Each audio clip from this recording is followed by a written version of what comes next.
తర్వాత నేను ముఖ్యమంత్రి అవుతా, తర్వాత మిమ్మల్ని డ్రాయర్లతో అంకుతం సినిమాలో రాజశేఖర్ రామిరెడ్డిని కొట్టినట్టు కొట్టుకుంటూ వెళ్తా. చంద్రబాబు నాయుడు చాలా కలలు కంటున్నాడు. ఆయన ముఖ్యమంత్రి అయితే వాళ్ళ అబ్బాయి కొంతమందిని చంపించేస్తాడంట, నన్ను వంశీని. పెద్దిరెడ్డి గారిని ఏమో జైల్లో పెట్టిస్తాడంట.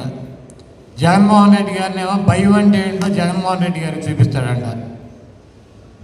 చాలా కళ్ళకంటున్నాడు పాపం. కళ్ళకంటాకి ఎవరైనా కనవచ్చు. వాడేమో బ్రెయిన్లెస్ కిడ్. అంటే కొంతమందికి వైకల్యం ఉంటుంది, కొన్ని అవయవాలు డెవలప్ అవ్వకుండా పుడతారు కొంతమంది పిల్లలు. వాడికి బ్రెయిన్ డెవలప్ అవ్వకుండా పుట్టాడు. వాడికి అంతా తొందర ఎక్కువ. గబగబా నాన్న ముఖ్యమంత్రిని చేసేయాలి, ఆ తర్వాత ఈడైపోవాలి, తర్వాత వీళ్ళ అబ్బాయి దేవాంశం చేసేయాలి, బాగా తొందరగా అయిపోవాలని చెప్పి వాడు ఆ బ్రెయిన్ డెవలప్ అవ్వకుండా బయటకు వచ్చేసాడు, బ్రెయిన్లెస్ కిడ్. కాబట్టి మన మీద ఎవడో డబ్బులు ఉన్న వాళ్ళని తీసుకొచ్చి పెడతారు,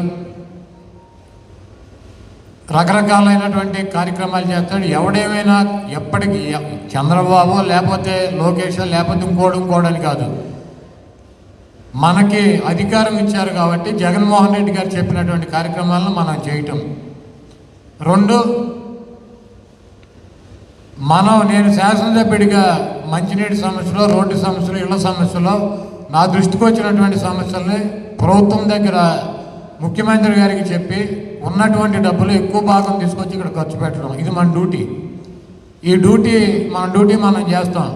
ఫైనల్గా మనం గెలవాలి, ఓడాలన్నప్పుడు గెలిపించడానికి మీరందరూ కూడా ప్రతినిత్యం అది దృష్టిలో పెట్టుకుని, జగన్మోహన్ రెడ్డి గారు ఇచ్చినటువంటి టాస్క్ను దృష్టిలో పెట్టుకుని మన పని మనం చేద్దాం. ఇక్కడ ఉన్నటువంటి 2 లక్షల మంది 10,000 మంది బాగుండాలని మనం కోరుకుందాం. మనం బాగుండాలని వాళ్ళు కోరుకుంటే మనం గెలిపిస్తారు, లేదంటే ఓడిస్తారు. వీడు చంద్రబాబు నాయుడు లోకేష్ వచ్చి గుడివాడలో నువ్వు ఓడించు గెలిపించు అంటే ఇక్కడ ఓడించేవాడు ఎవడు లేడు. ఎందుకంటే ఆడే మంగళగిరిలోకి వెళ్ళలేనటువంటి సొంతాడు. మంగళగిరిలో వాడి తాత ముఖ్యమంత్రి, వాళ్ళ తాత ముఖ్యమంత్రి ఎన్టీ రామారావు. తాత అంటే ఖర్చూర నాయుడు గారు, అమ్మ నాన్న ఎన్టీ రామారావు ముఖ్యమంత్రి, బాబు ముఖ్యమంత్రి, ఈడు మాజీ మంత్రి. కాబట్టి ఎవడు ఎంత గొప్పవాడైనా అక్కడ 10 మంది ఉద్యోగులు, ఒక 20 మంది వాలంటీర్లు, అక్కడ ఉన్నటువంటి చదువురాని నిరక్షరాస్యులైనటువంటి పేదలకి వాళ్ళ అప్లికేషన్ పట్టుకొని ఊరంతా తిరగలేరు. కాబట్టి మీరే వెళ్ళి వాళ్ళకి ఏం కావాలి, వాళ్ళకి ఏం అవసరాలు ఉన్నాయి ప్రభుత్వం నుంచి అప్లికేషన్ పెట్టించండి. వాళ్ళకి కావాల్సినటువంటి సర్టిఫికేట్లు ఏమైనా ఉంటాయి అవి కూడా తెచ్చి మీరే ఇవ్వండి. సంక్షేమ కార్యక్రమాలు లేదా అభివృద్ధి కార్యక్రమాలు వాళ్ళని కూడా భాగస్వాములు చేయండి అని చెప్పి జగన్మోహన్ రెడ్డి గారు ఈ వ్యవస్థను క్రియేట్ చేశారు. ఈరోజు వాలంటీర్లతో రేపు ఎన్నికల్లో మేము వెళ్ళాలంటే చంద్రబాబు నాయుడు గారు కోర్టుకు వెళ్తాడు. ఈ వాలంటీర్లు ఎలక్షన్ డ్యూటీల్లో పాల్గొనకూడదు, వీళ్ళు ఎక్కడ కనపడకూడదు అని చెప్పి మేము ఊళ్ళోకి వస్తాం. ఊళ్ళోకి వచ్చినప్పుడు మన వాలంటీర్లు ఏంటంటే వాళ్ళు పారిపోయారు సార్ అంటారు. ఎందుకంటే ఎలక్షన్ కమిషన్ పాల్గొద్దాం. అక్కడ మాకు కళ్ళకు కంతలు కట్టి వదిలితే గుడ్డోడి పరిస్థితి అటు ఉంటుందో మా పరిస్థితి అటు ఉంటుంది. ఎందుకంటే 5 సంవత్సరాలు వాళ్ళ మీద నడిచింది. ఏ ఇంట్లో ఎవరున్నారు, ఏ ఇంట్లో ఏమి ఇచ్చాం, ఎవరికి ఏం చేసామో మాకేం తెలియదు, అది మీకే తెలుసు. ఆ వాలంటీరు లేదంటే ఎలక్షన్ కమిషన్ పాల్గొద్దని అని చెప్పి వాళ్ళు ఈ ఊరు వదిలేసి వెళ్ళిపోయారు సార్. మళ్ళీ మీరు వచ్చి పిలిస్తే రావాలి, ఎవరైనా ఫోటో తెస్తే ప్రాబ్లం అని చెప్పి అంటారు. అందుకని చెప్పి ఈ లాస్ట్ సంవత్సరం వాళ్ళతో పాటు గృహసారథులని పార్టీకి సంబంధించినటువంటి వ్యక్తులు, వాలంటీర్ భార్య అయినా, భర్త అయినా, అన్న అయినా, తమ్ముడైనా ఎవరైనా సరే వేయమన్నారు. మాతో పాటు తిరిగి ఒకసారి ఇంట్లో పెన్షన్ ఇస్తాం, ఇంట్లో ఇది ఇచ్చాం అని చెప్పి మాకు అవగాహన, పార్టీలో మనం వెళ్ళి చెప్పుకోవడానికి అవకాశం ఉంటుందని చెప్పి గృహసారథులను కూడా నియమించమని చెప్పారు.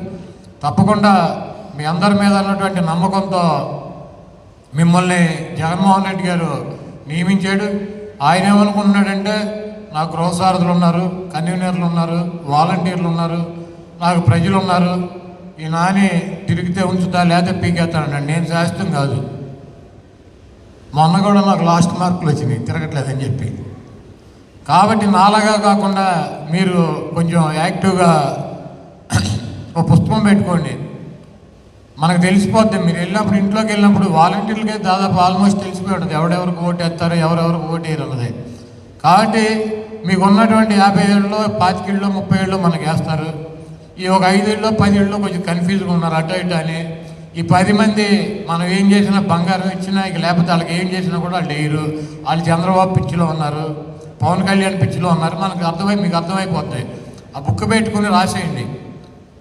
రాసుకుని కొంచెం గజిబిజిగా అటు ఇటు ఊగేవాళ్ళు ఎవరైనా ఉంటే 5 కుటుంబాలు నాకో శశన్నకో లేదా ఆ ఊళ్ళో ఉన్నటువంటి పెద్దలు రామకృష్ణ గారికో సత్యనారాయణ గారికో చెప్తే నెమ్మదిగా వెళ్ళి, బాబు మాకు ఏంట్రా బాబు, జగన్మోహన్ రెడ్డి గారు పేదల కోసం అనేక కార్యక్రమాలు చేస్తున్నాడు, ఆయన ఉంటే ఈ రకంగా ఈ రాష్ట్రం బాగుపడుతుంది, జగన్మోహన్ రెడ్డి గారి మీద ఇంతమంది కలిసి యుద్ధం చేస్తున్నారు, మనకు వచ్చేటువంటి స్కీమ్స్ పోతే మనకు పిల్లలకు వచ్చేటువంటి విద్య పోతుందని చెప్పి మనం చెప్పుకుంటాకి అవకాశం ఉంటుంది. కాబట్టి మీ మీద పెట్టుకున్నటువంటి నమ్మకాన్ని మీరు వమ్ము చేయకుండా రేపు జగన్మోహన్ రెడ్డి గారు గెలవడానికి మీరందరూ కూడా గృహసారథులు,